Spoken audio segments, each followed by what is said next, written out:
Leader of the Opposition. Thank you, Mr. Speaker. Mr. Speaker, today we are in the fortunate position, and I think the government has forgotten that we have the last say. We have the last say. Yes, we have the last say today. Very strange position for the government. So even if they do not speak, we have the last say. So we can rebut, and we will be able to rebut and be able to clarify all the things that will be said. Mr. Speaker, I am happy that this morning the Prime Minister disclosed that he paid $14.1 million for the range project. I also am very happy that we said, in spite of what is said, we want the documents. The Minister for Tourism has spoken extensively on the range project. He worked his mathematics. I will not quote a president of the United States who said it was fuzzy maths, but I will say that I'll be grateful if the agreement that caused the range matter to be settled would be tabled in the Honorable House. Because I recall the Social and Economic Review. This Social and Economic Review, it stated that there was a settlement for range. It never said the amount. This morning, we hear it's $14.1 million.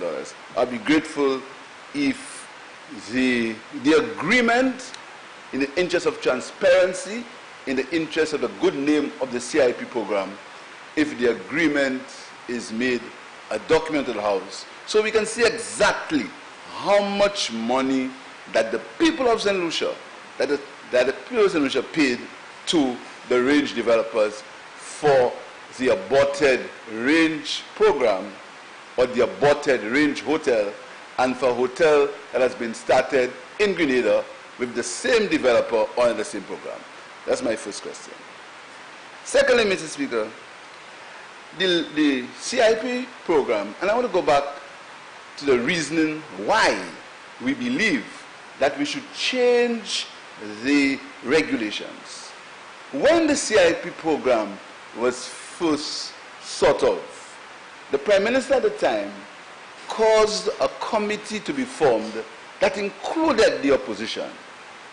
At the time, the opposition United Workers' Party. There was widespread debate and there was widespread discussion on the CIP program. At the time, the Prime Minister was leader of the United Workers' Party. He never found it fit to make his ideas or to make his thoughts on the CIP program public at the time when the CIP program was being launched. The CIP program was launched in January, and there was an election in June. So to make the point that the government did not create any revenue for the CIP program, it's really a moot point.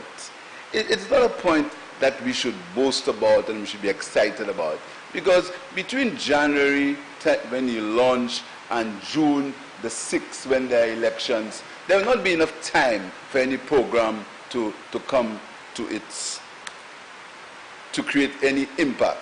So I want to deal with the first point. To say that we made no revenue is a moot point, and I hope that's not said.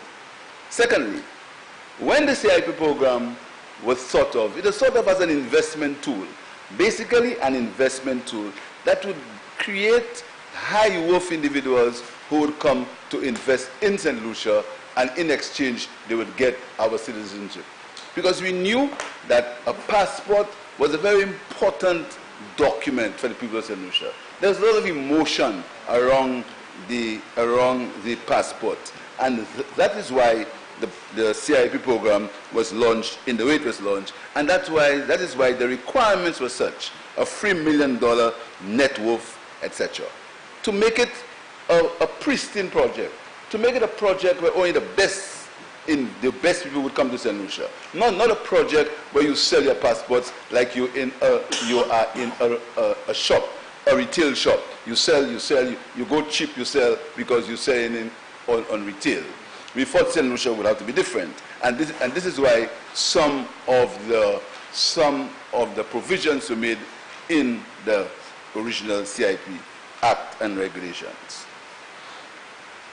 The changes in the CIP Act were made in December 2016, and they were not announced by the government, you know. The government did not go to market and said to the public, we are changing the CIP regulations. It was made by a private individual who I shall not mention his name. But that is a fact. It was not, the government didn't go to the public and say, or didn't go to the world financial market and say, listen to me, we are changing the CIP regulations. It was made on a private individual's website purporting to speak for the government. At that point, we questioned whether these changes, the original set of changes, whether $3 million network, etc., was removed. We questioned whether these changes were accurate, and after some time, the Prime Minister said, yes, they were done. But the point is, it was not the government that came to the world financial market, and say, listen, we are changing the regulations. And this is why we are insisting that the changes that we are asking today are because of the government's missteps in the beginning. In February 2016, Mr. Speaker, the IMF, in their report, lauded the CIP program in St. Lucia. And I want to quote what the director said in February 2016. In February 2016, directors took note of the newly launched Citizenship by Investment program. They welcomed the emphasis on transparency in the governing legislation, noting that the highest integrity standards could help prevent abuses of the program. And I continue from the IMF report. The cap on applicants and additional transparency regulations passed by the authorities may help contain these risks. Among these transparency provisions, the CIP unit will have to report annually to Parliament on the activities of the program, including on the number of applications, approvals, rejections, as well as detailed information on the successful applicants. The new CIP warrants a prudent approach. In addition to the financial integrity risk associated with the CIP, the vulnerabilities arise from potential fiscal dependence on these revenues, which can be volatile and subject to sudden stops. The annual cap on approved citizenship applications would be a strong device for containing this risk, and adjustments to this cap should be made carefully. That is the IMF report on the CIP in February 2016. That is the IMF. And this morning we heard about the OECD. We heard about St. Lucia trying to get help and support from the OECD. But the St. Lucia government refused. They refused to listen or to follow the directions or the advice of the IMF. And I've stood in this house several times before, and I've made the point where this government has given the IMF inaccurate information. But the point is, the IMF, yes, page 15 of the IMF report, the last IMF report, it stated that the airport loan would not have to come to Parliament for approval. And I defy you to say that's not true. You're always jumping up and talking. That's Honorable Leader of the Opposition.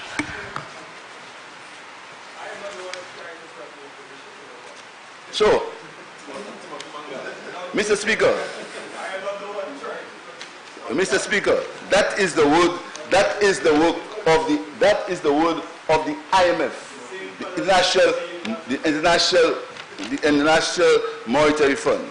Mr. Speaker, and I want to continue the point. That is the reason why these adjustments have to be made, because this government, from the beginning, this government has tried to sully the name of the CIP in an attempt for cheap political mileage. I come, Mr. Speaker, to a letter of December 16, 2015, by the leader of the United Workers' Party, where he wrote the Chamber of Commerce, and he said to them, among other things, and I will read it. I can make a document in the House if you so desire, but I will read the last part of that letter.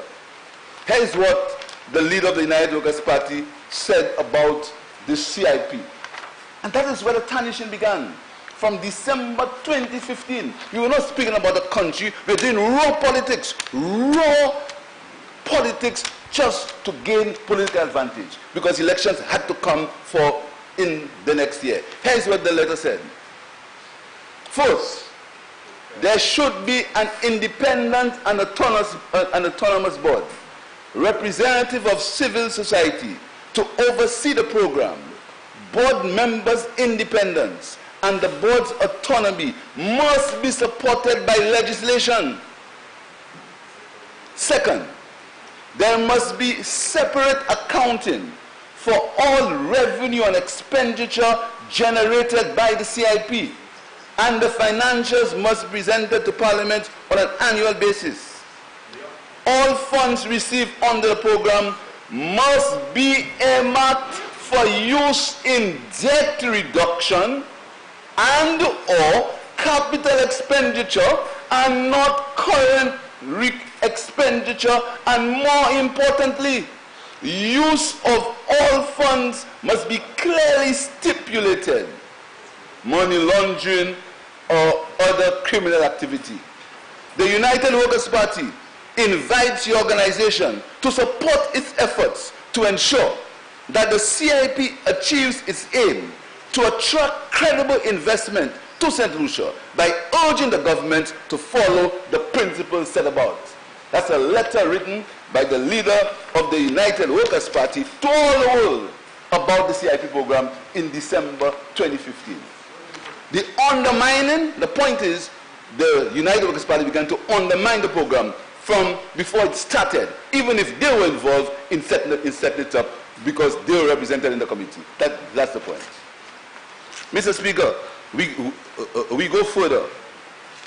In March 2016, a mere 2 months before the elections, in March 2016, the Prime Minister, the leader of the United Workers' Party, again wrote to civil society.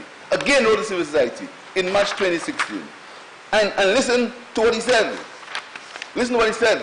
And you see, Mr. Speaker, all these documents can be documents of the House. All of them, if you so desire.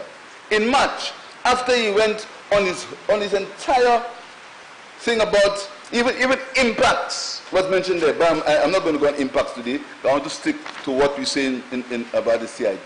He said, he's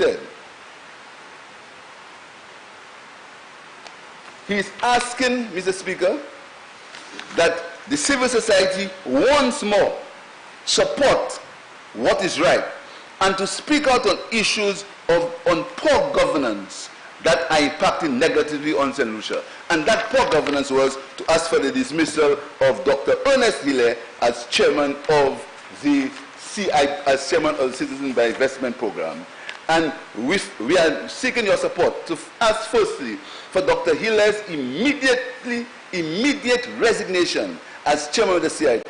Second, that Atom Capital contract should be revoked in the interest of transparency, or at the very least suspended, and the processes of appointing marketing agents for the CIP be reopened. That was in March. The program started in January. So when you speak about we didn't collect a cent for the CIP, I want to give you further. In April 2016, again, before the CIP had time, the leader of the United Workers' Party, speaking to NBC News, he said, forever, the CIP program is going to be affiliated to politicians. In April, speaking to NBC News, that these were the statements of the then leader of the United Workers' Party, undermining the CIP all the time for political purposes, undermining it for political purposes because an election was near. And the same government accuses people of playing politics. The same government forgets that they were in opposition. And what they did, retribution, karma, it comes right back, Mr. Speaker, right back. Because it's okay to accuse people when you have power.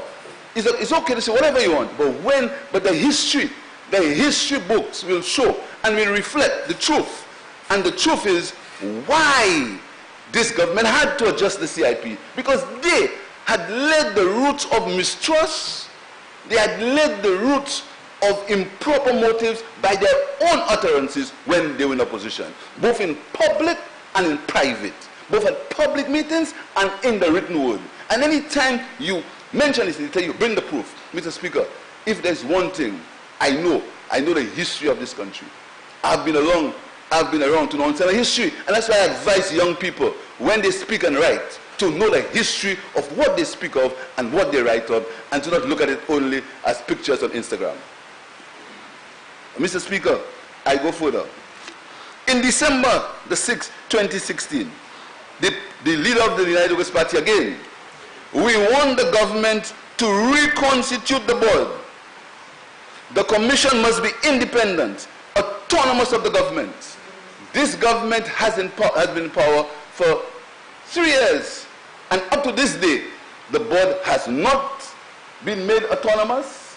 There has been no separate commission for the board, and the board has continued to be appointed by politicians, or by not politicians, by the government.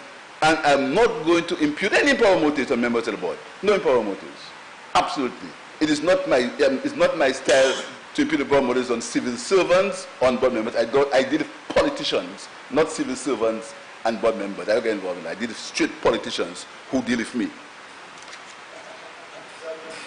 Mr. Speaker, further,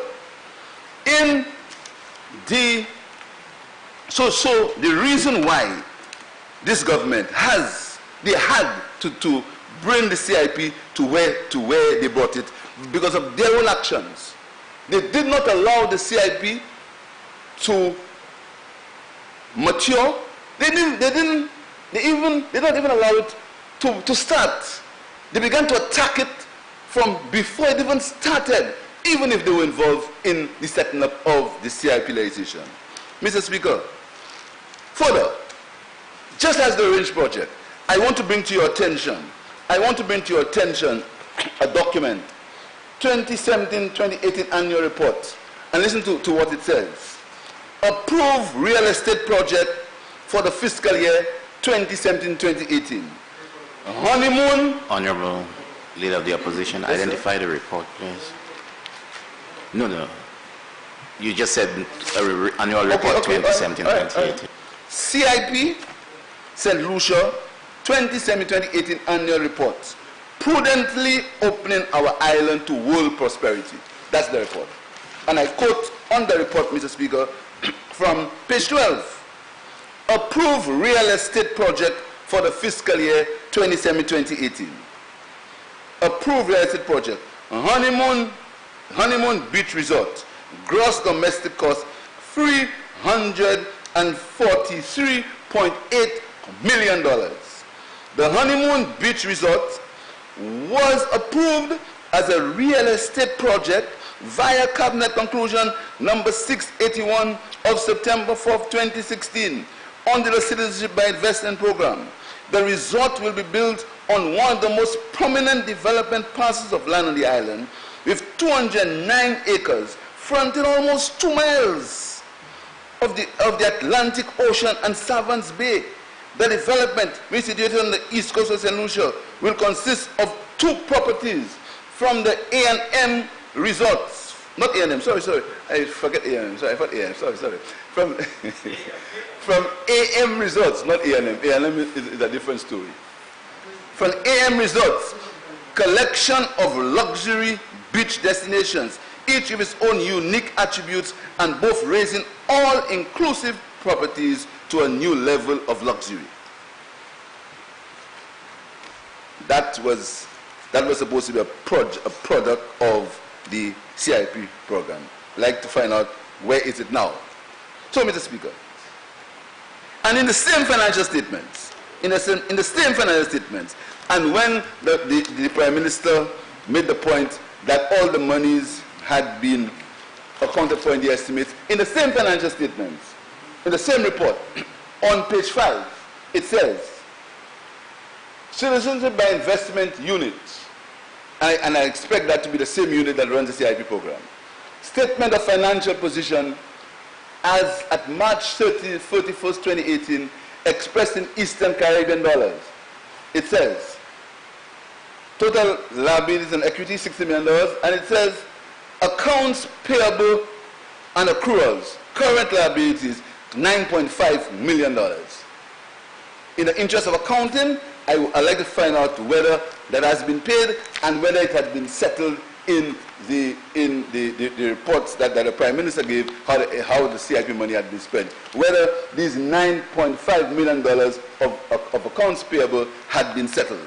Just want to find out for the interest for my interest, Mr. Speaker. So, Mr. Speaker, you see, and there are several examples, and I have several examples of the Prime Minister, the now Prime Minister, and members of United Workers' Party making all sorts of statements about the CIP. Even a member from Miku South, all sorts. History is repeated these examples. So the reason, all in an attempt to castigate the now member for Kashui South and the then Prime Minister, all in a sudden. Why you take my picture, Chief? Why are you doing that? Honorable member for Denver South. What kind of behavior is that? What kind of behavior is that? We are not to do that. You need to take the phone and delete it. The same way they try and tap my phone. Delete it. No, delete it. They try and tap my phone, so I can't. Now he must delete it. Yeah. He must delete it. He must call the same expertise they have in tapping. Call and delete. Honorable member, please delete this photo. Delete to tap my phone. He must, Mr. Speaker, I will not. He must delete it. Okay, sir. Just ensure that this is done. Honorable members, you may proceed, sir, while the police ensure that this is done, sir. You don't like to play phones. And you're laughing, I know I talk about time and time.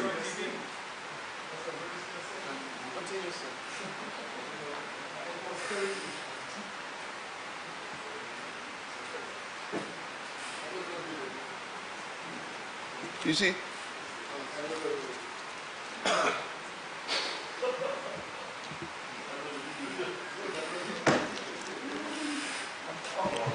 Are you for Honorable Leader of the Opposition? No, I need to settle down. I know what I talk about. One thing in my eyes is stupid, you know. You might think so, I'm not. Continue, Honorable Leader. Mr. Speaker, so I was back to the financial statements, Mr. Speaker. I was back to the financial statements of the citizens by investment units. I was back to the financial statements. Mr. Speaker, so we'd like to find out why, if the $9.5 million of liabilities have been settled, if they have been settled, I'd like to find out where would they settle in the report of the Prime Minister. Mr. Speaker, I want to tell you that I'm fully in favor of the motion, so that the motion that reads that Regulation 2 and Regulation 10 be returned to its original situation. Because the only reason why this government had to mingle with the CIP is out of their own behavior, out of their own actions, out of their own lust for power when in opposition, after their own refusal to stand and say, we made a mistake, out of the excuses and the blame game that they play all the time. Instead of defending themselves, blame the opposition instead of defending themselves. They made a promise to the people of St. Lucia for change. The people gave them this change. But at this point, everything, if the sun shines, is the opposition. If the sun doesn't shine, is the opposition. This government takes absolutely no responsibility for their actions. And the only reason why they had to make these changes is because they had bastardized and they had abused the program. So now they were forced to try to make it the simplest and the most cheapest program, so that they could make some money, not for what they said originally, not for debt reduction and capital expenditure, but for recurrent expenditure because of the economic policies that they have pursued, which we warned them did not make sense. They continued. That is why they've had to make the CIP program what it is today, so that they may get some revenue to deal with the matters of state, Mr. Speaker. So, Mr. Speaker, I support the member for Cashew South motion. I thank you.